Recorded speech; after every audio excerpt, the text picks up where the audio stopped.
RTE के आवेदन की बड़ी तारीख, अब 5 मार्च तक भर सकेंगे फॉर्म। राज्य शिक्षा केंद्र ने शिक्षा का अधिकार अधिनियम के तहत आवेदन करने की तारीख बढ़ा दी है। अब 5 मार्च तक अभिभावक बच्चों के लिए स्कूल पसंद कर आवेदन कर सकेंगे। वहीं 9 मार्च तक दस्तावेजों का सत्यापन किया जाएगा। दमोह जबलपुर स्टेट हाईवे पर बस पलटी, 12 यात्री घायल। दमोह जबलपुर स्टेट हाईवे पर बस पलट गई। जानकारी के अनुसार जबेरा थाना क्षेत्र की ये घटना है। बस में 40 यात्री सवार थे। बस पलटते ही अफरा तफरी की स्थिति निर्मित हो गई थी। लोगों की चीख पुकार से माहौल गूंज उठा। पुलिसकर्मी बनकर 3 बदमाशों ने तलाशी के बहाने उड़ा दिए लाखों के जेवर। सीसीटीवी फुटेज में आया सामने। नकली पुलिस बनकर 3 बदमाशों ने दमोह बस स्टैंड पर एक युवक के बैग की तलाशी लेने के बहाने उसके लाखों रुपए के जेवर पार कर दिए, जिसके बाद पीड़ित ने कोतवाली में शिकायत दर्ज कराई। पुलिस ने धारा 420 के तहत मामला दर्ज कर जांच में लिया है। इस घटना का सीसीटीवी फुटेज भी सामने आया। रानी दुर्गावती टाइगर रिजर्व के नोरादेही अभ्यारण्य में लाए गए 22 चीतल। शाकाहारी जानवरों की संख्या बढ़ाने के प्रयास। रानी दुर्गावती टाइगर रिजर्व के नोरादेही अभ्यारण्य में तीसरे चरण में 22 चीतल वन विभाग के द्वारा लाए गए, जिन्हें शनिवार को यहां छोड़ा गया है, जो जंगल में विचरण करने लगे। वर्तमान में इस टाइगर रिजर्व में 19 बाघों के साथ ही तेंदुए भी हैं। इस टाइगर रिजर्व को बेहतर बनाने के लिए अधिकारी लगातार पत्राचार के माध्यम से उच्च अधिकारियों को अवगत करा रहे हैं, जिससे यहाँ की कमियों को पूरा किया जा सके। मांसाहारी जानवरों के साथ शाकाहारी जानवरों की संख्या भी लगातार बढ़ रही है। मोबाइल में एंटीवायरस अपलोड करने के नाम पर कर्मचारी ने की ठगी, खाते से उड़ाए 23.70 लाख रुपए। देहरादून निवासी एक कर्मचारी के साथ ठगी का मामला सामने आया है, जहां आरोपित ने पीड़ित के मोबाइल में एंटीवायरस डालने के नाम पर उनके बैंक खाते से 33,70,000 रुपए उड़ा लिए। फरियादी ने मामले की वसंत विहार थाने में शिकायत दर्ज करवाई। फिलहाल पुलिस आरोपित की तलाश में जुटी है। देर रात एसबीआई परिसर में लगी भीषण आग, 4 एटीएम जले, लाखों रुपए राख। भारतीय स्टेट बैंक के एटीएम में लॉबी में शनिवार रात करीब 11:30 बजे आग लग गई। इसमें 4 एटीएम, 2 कैश डिपॉजिट मशीन और एक पासबुक प्रिंट मशीन पूरी तरह जल गई। घटना यशवंत निवास रोड स्थित प्रशासनिक कार्यालय की है।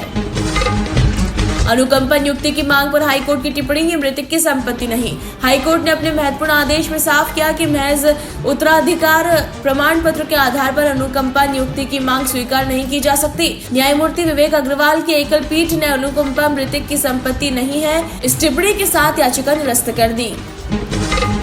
इंटरनेट मीडिया पर फर्जी आईडी से अश्लील फोटो डाला, आरोपित को 3 वर्ष की सजा। विशेष न्यायाधीश पॉक्सो जिला दमोह रजनी प्रकाश बाथम के द्वारा इंटरनेट मीडिया पर फर्जी आईडी बनाकर अश्लील फोटो डालने वाले आरोपित संदीप को पॉक्सो एक्ट 2012 की धारा 11-12 अंतर्गत 3 वर्ष का कारावास तथा सूचना प्रौद्योगिकी अधिनियम अंतर्गत कुल 25,500 रुपए के अर्थदंड से दंडित किया गया। मध्य प्रदेश की दमोह लोकसभा सीट से राहुल सिंह लोधी को टिकट, अनेक दावेदार थे मैदान में। लोकसभा चुनाव का समय जैसे जैसे नजदीक आ रहा है, वैसे ही राजनीतिक दलों में सरगर्मी तेज हो गई। इसी क्रम में आचार संहिता लागू होने के पूर्व ही भाजपा द्वारा अपनी पहली सूची जारी कर दी गई। इसमें दमोह लोकसभा क्षेत्र से भाजपा ने पूर्व विधायक राहुल सिंह लोधी को अपने प्रत्याशी घोषित किया है। खासरोद रेलवे स्टेशन पर 10 मार्च से होगा 2 एक्सप्रेस ट्रेनों का ठहराव। रेल मंत्री अश्विनी वैष्णव ने 1 मार्च को पश्चिम एक्सप्रेस डिलक्स एवं इंदौर नई दिल्ली एक्सप्रेस ट्रेन का खासरोद में ठहराव की सैद्धांतिक स्वीकृति प्रदान की है। 10 मार्च से दोनों ट्रेनों का खासरोद रेलवे स्टेशन पर ठहराव प्रारंभ हो जाएगा। आरजीपीवी में 19.48 करोड़ रुपए का हेरफेर, कुलपति को हटाने की मांग पर अड़ा एबीवीपी। मंत्री परमार यूनिवर्सिटी पहुंचे।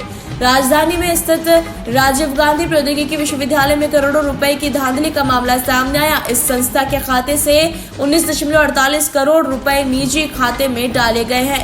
इसको लेकर बवाल मचने के बाद अब इस प्रकरण की जांच उच्च स्तरीय जांच समिति करेगी। इसके लिए एक उच्च स्तरीय समिति गठित की जा रही है। 5 वर्ष बाद स्थानीय नेता को मौका, आलोक शर्मा भोपाल से भाजपा के लोकसभा प्रत्याशी। लोकसभा चुनाव 2024 के लिए भाजपा ने 5 वर्ष बाद लोकसभा प्रत्याशी के लिए भोपाल के स्थानीय नेता आलोक शर्मा पर विश्वास जताया है। आलोक की कर्मठता, सक्रियता और आमजन के बीच मजबूत पकड़ के चलते ही पार्टी ने उन पर भरोसा जताया। नगर निगम में पार्षद चुने जाने के बाद शहर की जनता ने उनको महापौर चुना था। इसके अलावा पिछले वर्ष हुए विधानसभा चुनाव में पार्टी ने उनको उत्तर क्षेत्र से मौका दिया था। 2 अलग-अलग स्थानों से 7 किलो गांजा बरामद, 3 गिरफ्तार। राजधानी में पुलिस ने 2 अलग-अलग स्थानों से गांजे की तस्करी कर रहे 3 लोगों को गिरफ्तार किया है। पुलिस ने आरोपितों के कब्जे से 7 किलोग्राम गांजा भी जब्त किया। छोला मंदिर और गुनगा थाना क्षेत्रों में पुलिस ने मुखबिर की सूचना पर गांजा तस्करों की धरपकड़ की। आरोपितों में 2 रायसेन और 1 विदिशा के ग्रामीण इलाके का रहने वाला है। पुलिस ने NDPS एक्ट के तहत आरोपितों को गिरफ्तार कर उनसे पूछताछ शुरू कर दी है। RTGS में सोना सर्वोच्च स्तर पर 65,225 रुपए बिका। अंतर्राष्ट्रीय बुलियन वायदा मार्केट में सप्ताह के अंतिम कारोबारी दिवस शुक्रवार को देर रात निवेशकों और सटोरियों की जोरदार लेवाली की वजह से सोना और चांदी वायदा उछलकर बंद हुए। कॉमेक्स पर सोना $34 उछलकर $2,082 प्रति औंस और चांदी 33 सेंट बढ़कर $23 पार $23.11 प्रति औंस पर पहुंच गई। इससे शनिवार को भारतीय बाजारों में सोना ऑल टाइम हाई पर पहुंच गया। राहुल गांधी बोले, भारत में बेरोजगारी, किसानों को नहीं मिल रहे फसलों के सही दाम, यात्रा छोड़ पटना हुए रवाना। राहुल गांधी की न्याय यात्रा ग्वालियर में ब्रेक हो गई। यात्रा का कार्यक्रम बदल गया। राहुल गांधी को पहले शिवपुरी के मोहना तक जाना था, लेकिन अब वे इंडिया की पटना में होने वाली बैठक में भाग लेने के लिए पटना रवाना हो गए। हालांकि इससे पहले उन्होंने ग्वालियर में सैनिकों व अग्निवीरों से चर्चा की। कल से यात्रा शिवपुरी में फिर आरंभ होगी। राहुल गांधी ने आज एक्स हैंडल पर भी पोस्ट कर सरकार को निशाने पर लिया। ये था अब तक का अपडेट। लगातार अपडेट्स के लिए बने हमारे साथ वॉइस ऑफ एमपी पर। शुक्रिया।